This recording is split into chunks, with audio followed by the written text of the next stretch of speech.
Hey guys, welcome back to the channel. So Invincible, the new season finally dropped.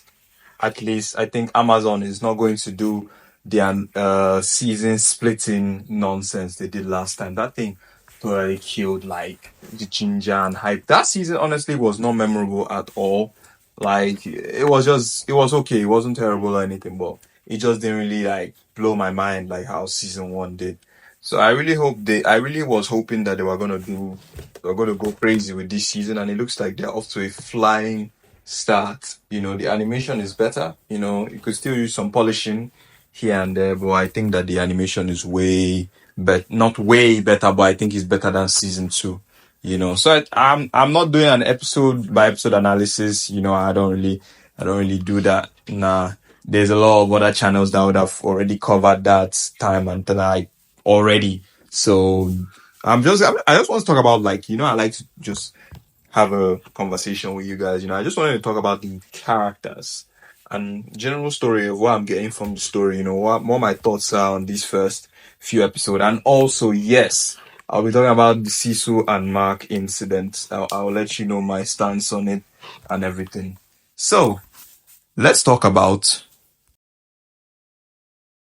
So, right off the bat, we can see that Mark has actually made a lot of progress since getting his ass kicked by the Viltrumites by her last season. So we can see that he has gotten stronger. He's withstanding Cecil's tests more. He's doing. In fact, they're even running out of things to let him test out his strength on. So I really like that. It shows that Mark is, and I've been seeing. I'm trying to avoid spoilers and stuff, but like I've been seeing like he's gonna fight a tough like Viltrumite at the end, probably at the end of this season. So honestly, he's gonna need all this training. He's gonna need all the training he can get. So like then we see his relationship with. I want to talk about first of all his relationship with Eve. This like honestly to me it just felt everywhere. You understand? Like to be honest, I don't know. I was once 19 too, and I don't think I would have made such a blunder like that big as what Mark did. Like, bro, all you had to do was just shut up. That was all. It's not lying if you don't say it. You understand? Like as if she asks you a question like that and then you say another thing, then you can say, you're starting off the relationship with lies. You understand? You're not lying. You're just not saying anything. Just ask her out. You already asked her out and she said yes. Simple. Home run. I've never seen it's like football and you're on a yellow card and you just scored a massive goal, but your team is still battling, you understand? And then you remove your shirt and then you collect a second yellow and collect a red card. Like, what are you doing? Just you scored the goal. Celebrate and be happy and then go out with your girlfriend. What are you talking about? Like it was so crazy. And it just felt to me like the writers just wanted to create unnecessary drama, so that we can prolong the kind of him finally going out with Eve. You understand? And I don't really see the point. Like, why? They had the whole of season one with their on and off kind of, do I like her? Does she like me? You understand that he ended up dating Amber. Then season two, Amber with them breaking up with Amber and then realizing, it's like, it's this thing where writers do where they just, I understand, especially when you're writing for, um, streaming services. Streaming services have kind of, streaming services, everything has its good and bad. Streaming services, I think one of the bad things is that it has increased padded writing because in order to keep somebody on the service for longer, in order to keep you paying your subscription, they have to give you longer seasons, which means a lot of shows get padded out with nonsense. You understand? Silo, my recent watch on Apple TV is an example of that. You understand? Honestly, you could watch this newest season. You could watch the beginning of that and just the ending. And honestly, I don't think you would miss much. Maybe one episode in the middle. You understand? You could cut that whole season in half, like remove half of these episodes in the season.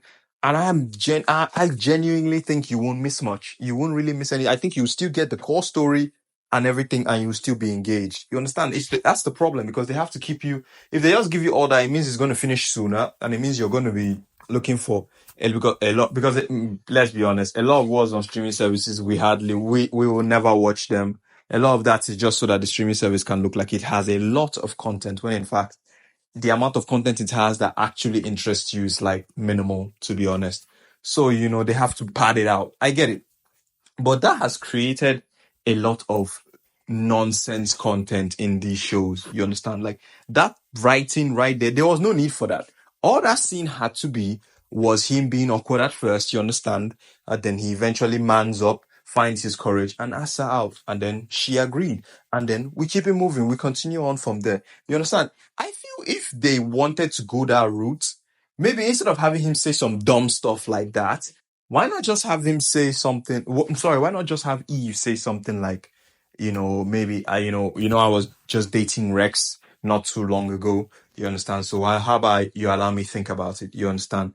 And then she eventually thinks about it, and then they fight Doc Seismic, and then during the battle, all that they come to realize. She comes to realize, yes, she does in fact love him very much.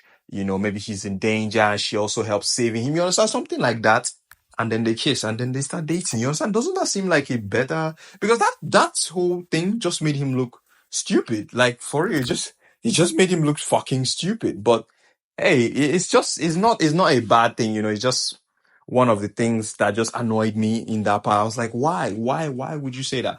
And then I don't like. I feel that after that, it now just it just like it escalated too fast. How would I say? It just rushed.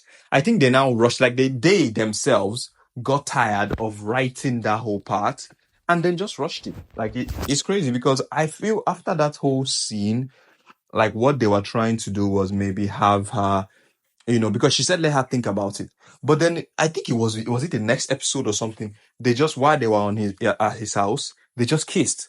Like there wasn't no, you understand, no realization. Like maybe they show a scene where they are talking and she's like, I've been thinking, then they kiss. You understand? So we've seen a conclusion to the realization. Like, yeah, she does love you too. You understand? And you move it on from there. But there was no conclusion. She just said, let her, it was just a, let me think about, I don't think I'm gonna, like, it was kind of a, let me think about it, but then there was no conclusion to the thought. It was just straight up kissing. I was like, did he ask her out again secretly and they didn't show it or something? I was so confused with that whole scene. I think the writers, they rushed, and then as some parts of this whole thing, they rushed, and then some parts they just slowed it down too much. Honestly, they complicated things for themselves in this whole Eve and Invincible start dating. It was just everywhere, to be honest. Like it was everywhere. It was part of the annoying things I had with these 3 episodes. Like there was no need. They just padded it out for no reason, and I don't know why, to be honest. Then I want to talk about Oliver. Oliver, honestly, Oliver is my guy. Like because I like him because like he's there to kind of show the, will I say the dark side of Invincible. You understand? Like kind of calling out also the hypocrisy. Like like you say this, but you did this, and you're saying it's different. How is it different? You understand? And then you can see the kind of immaturity of Invincible because he's still a kid too. He's a teenager. He's 19. 19, he's a walking, what am I saying? He literally punched a nuke. He's walking nukes, but he's 19. You understand? He's a kid. He should be learning, but his father figure who should be teaching him all this tried to murder him. You understand? And then fled, and then went to another planet, and then had a kid, and now he, that was an only child, has just been thrust into the situation of kind of having to be the older brother slash father figure for Oliver. You understand? So it's crazy, and it's genuinely crazy. You feel me? Like you have to now, and also not just any kid, another walking nuclear bomb of a human, of a whatever. Like you have to have whatever. So it's like, how do you train that? How, and again, it's different because Invincible didn't get his powers till like late high school. You understand? So he had already passed that adolescence. Children can be fucking annoying. We all know this. Children are annoying. They don't listen. They always think they know better. They don't know anything, but they're annoying as fuck. Then add all that with being able to like punch somebody's head off. That is not a very good combination at all. It's not. It's not a good combination. So you can kind of understand Invincible struggles, to be honest. Like, how do you train this, and Oliver he's a kid, he's trying to help, but you can understand where he's coming from. And when he says things like, maybe dad was right. You understand, like, he doesn't and again, you can't really blame him because he was not on the planet when all that happened. And he's just hearing it from hearsay and what Mark and his mom tell him or something. No, he was not there. He wasn't. I think if he was the one that, like, Omni-Man was punching his head into a mountainside, you wouldn't really wear that costume, to be honest. On a side note, yeah, this Invincible's new costume I prefer to the old one, but like how, like, I like the black and blue, like it kind of makes him look like Blue Beetle. But it really looks more mature, it really like kind of looks like he has gotten older, like, he's more mature. But honestly, when they call him Invisible, that shit is funny. Then yeah, I want to also talk about like the Guardians. I think somebody that is getting a lot of development so far. I know it's just 3 episodes in, but somebody that's getting a lot of development so far is Rexplode. Like Rex, I'm liking him. Like I always like Rex. Like he's an asshole, but I like him. Like he's fun. I mean, he blows stuff up. Hey, what's not to like? He gets the ladies. Hey, shit. I'm sorry, it's my guilty pleasure. Like I like Rex, but like I like where they are taking him to. He seems more mature. He seems he's becoming less of an asshole. And I think there's something developing between him and that girl that can shrink. I just feel it. I feel it.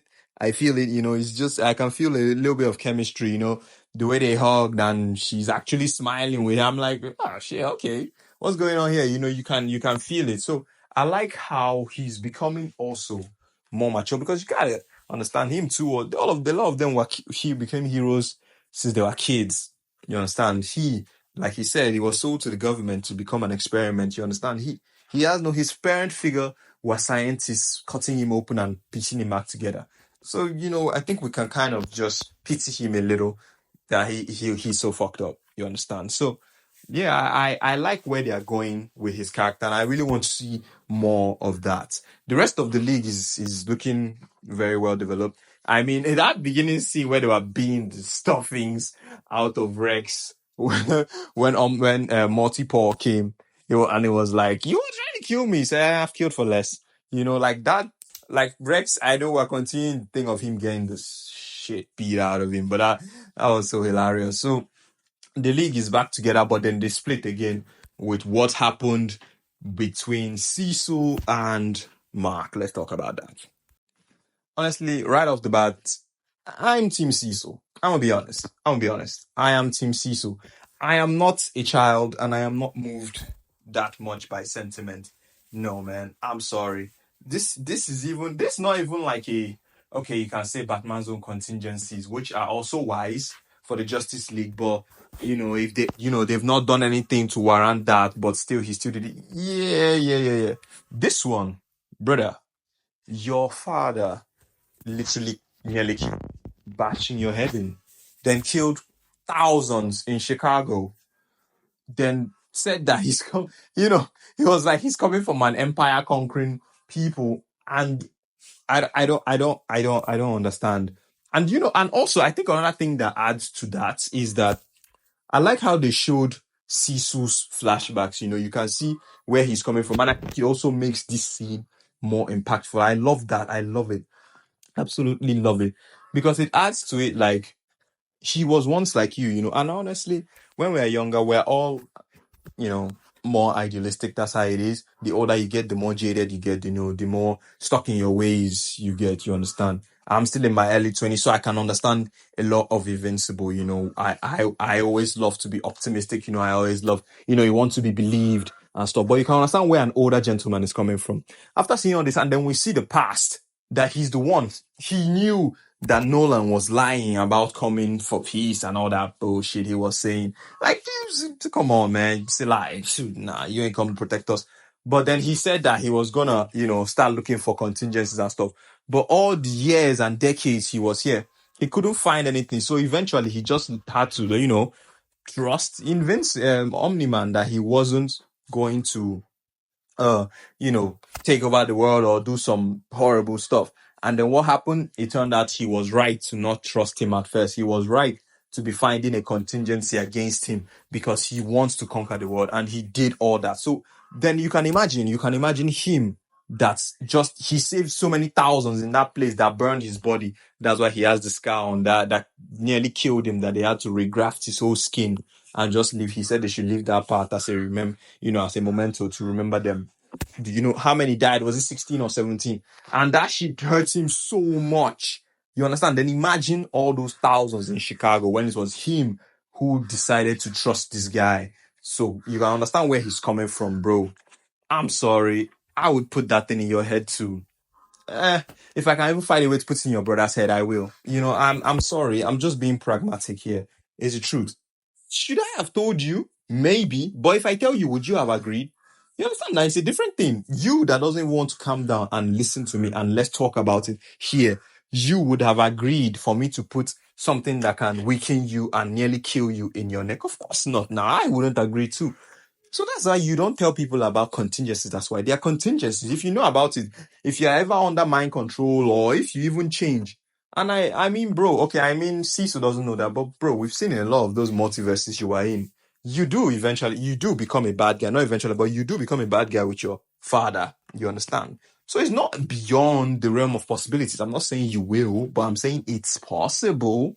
You understand? So yes, what you should have done is calm the fuck down and let's talk. You understand? That, and it's so crazy. Like he felt so insulted by Cecil saying he's afraid of him. Bro, you can snap my neck in like the blink of an eye. Why would I not be scared? I said you're scaring me and you're still walking towards me. The fuck is going on here? Like, I don't understand. Like, bro, relax. I'm here for my own safety. They are not attacking. Did I attack you? No, I said relax. Let's talk about it. What you should have done is let's talk first. I understand where you're pissed off. I understand where you're coming from. You understand? For this scientist guy, how about let's make a compromise because we need this. See, these things he made. And the truth is that they saved your life today. So how about maybe I don't know, maybe that's because we don't know where he's working from. He might actually still be working from prison, you get? But, but just doing this on the side because he likes to do it and they're giving him the corpses. They're not allowing him kill people, you understand? So he's already, you don't even want to know if he's even working from prison. You understand? He might be. So let's talk. Let's know what's going on. If he's not, then that's crazy. Let's put him in prison. He can work from there. You understand? But I feel he'll be working from prison. It feels like an Amanda Waller situation. Like he's not free. He's not gallivanting down Central Park or something. No, I think he's in prison working, which would be why. So you can monitor him. You understand? Then for this, is it Night Owl? I think that's his name, that Batman guy.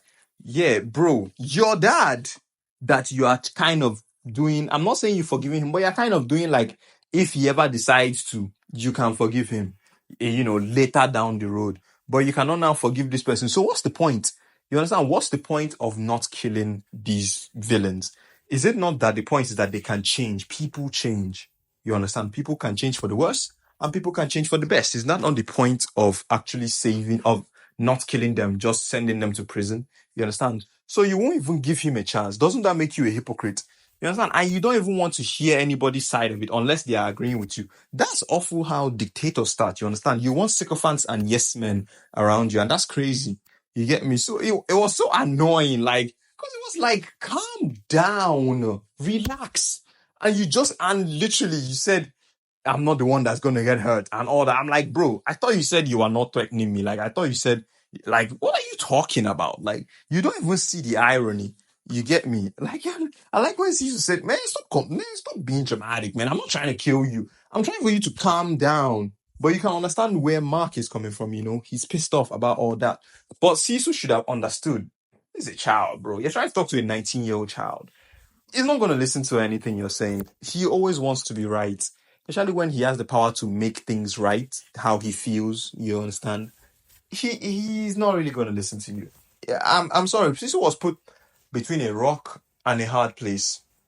And I'm sorry, they are no real, like he said, you can be the good guys, you can save the world, And the thing is, I like this kind of discourse, The two of them make things better because you need these two kind of people in the world. Like I remember like My Hero Academia. You understand? You have the All Mights and all those ones standing in the public view and shining their chest, you understand, to show the world that heroes are this. But then they now showed us the gritty side of it. That sniper girl, how she are those ones, the Hawks, all of them, they're the ones that kill, they're the ones that mop up shit and make sure that things don't get out of hand. You understand? So you need those two type of people in order for the world to kind of run. You understand? But what makes it better, is when those two people don't know about each other. You understand? Because just you remember when Midori and all those ones found out about Lady Nagant and Hawks, what he used to do and the rest. Remember how devastated they were? Like their whole hero society is not what they thought and everything. You understand?